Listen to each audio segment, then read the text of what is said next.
Isa. Ayan, yung ako asyenda, sabi mo. Oo, laki na ang farm ko. Oh. Nangaangkin. Yan, talong o okra.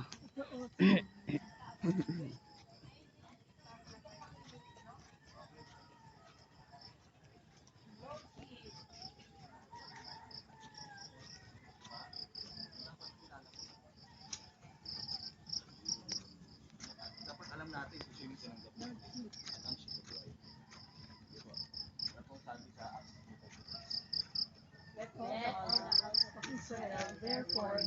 For certain that God has made him both Lord and Christ, this Jesus whom you crucified. Jesus whom you crucified. sino po sabi po doon? Lord and Christ. Ano po yung Christ? Tagapagligtas. Ano po? Ano po? Lordship and salvation. Tagapangilan at kaligtasan. Because if you confess it with your mouth that Jesus is Lord and believe in your heart that God raised him from the dead, you will be saved. Kasi baka may mga tao po kasi hindi naniniwala na ang Panginoon ay hindi namatay.